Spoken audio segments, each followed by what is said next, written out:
To improve access to the rear differential, it's a good idea to remove the exhaust. In my case, I've got a Tanabe Medallion Touring exhaust, and it has a wire piece which is easily removed. This section can be removed without any real aggravation, so I removed that to give extra access.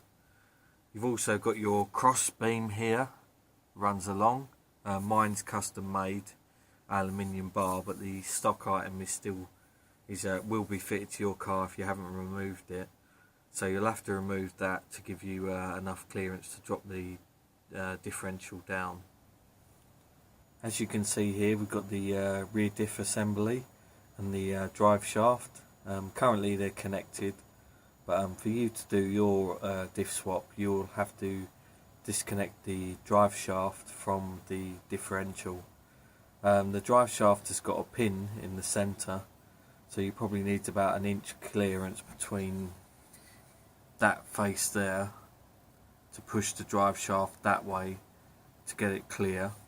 The OEM drive shafts use 14mm bolts. They should crack undone reasonably easy without any real headaches or aggravation.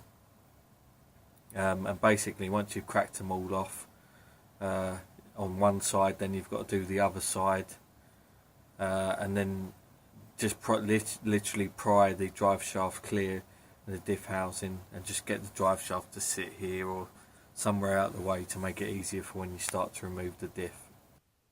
To improve access for removal of the prop shaft, or at least moving the prop shaft down clear of the diff, then it's beneficial to undo this strap or safety strap that's there to stop the prop from hitting the floor if the bolts are ever to come undone.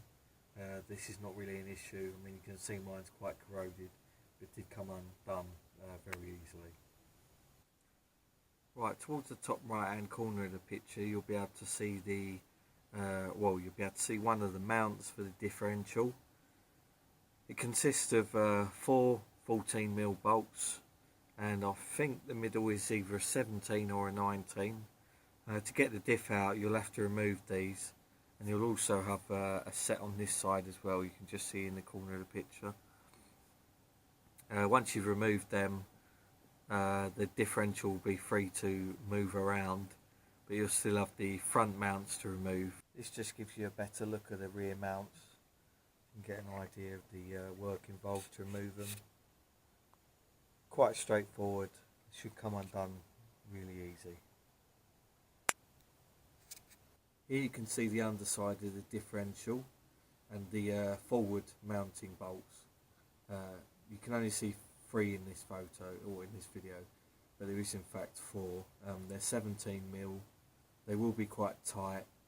There's still bolts going into an aluminium casting, which tends to mean that they corrode, which will make them a bit more difficult to get undone. I struggled with mine when they did come out. They stripped the thread out of the aluminium brackets, but with some perseverance I did manage to get these out. Now if you've got the rear differential mounts out or loose or bolts removed, and you've undone these, and really you do need to be thinking about having the jack in position underneath the diff to stop it from falling.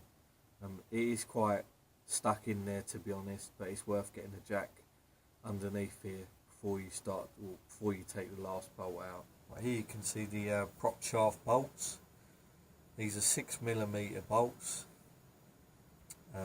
Best way of doing it is get your 6mm 1/4 inch drive Allen socket, tap it in as deep as you can, then use a 1/4 inch breaker bar which will just clear this area here so that you don't hit the prop shaft, and then just get as much torque as you can on it, and it will just crack these bolts undone.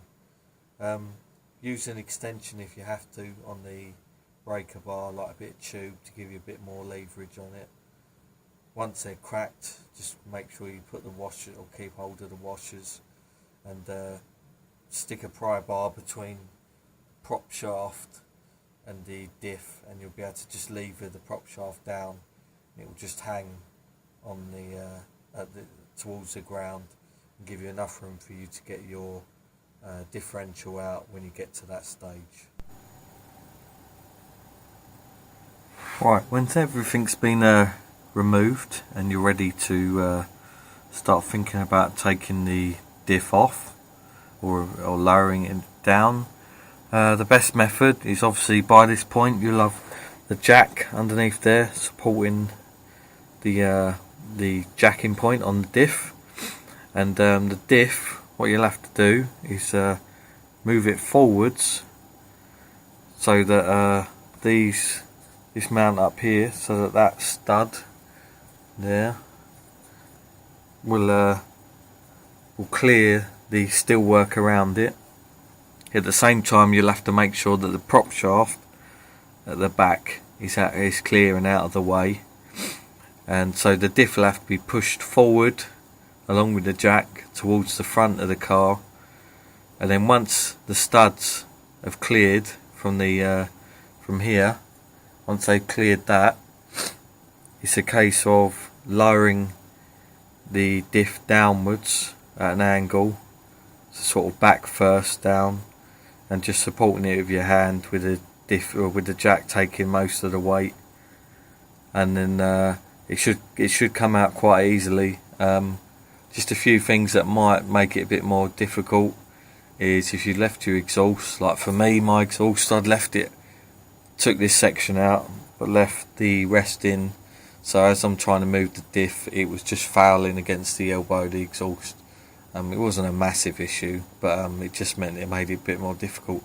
If I removed the whole section from here, and then back there, it would have been a lot easier, and the diff would have had nothing to bash into. It might foul the drive shafts when you're trying to get it out. Just be a bit wary, try and do everything slowly, and that way the diff can't fall down. And if you're really worried about it, then put something soft on the ground so that if it does fall, like a bit of cardboard or carpet or whatever, then it can't really be damaged. And putting it back in is pretty much the exact same, except it's slightly bit harder because you've got to try and jack the diff up whilst holding it. But once you manage to get the long mounts through here and the diff resting on this steelwork, or the mount resting on the steelwork, then you're pretty much sorted. You'll be able to go around all the other mounts, putting bolts in them, and it'll hold it up nice and tight.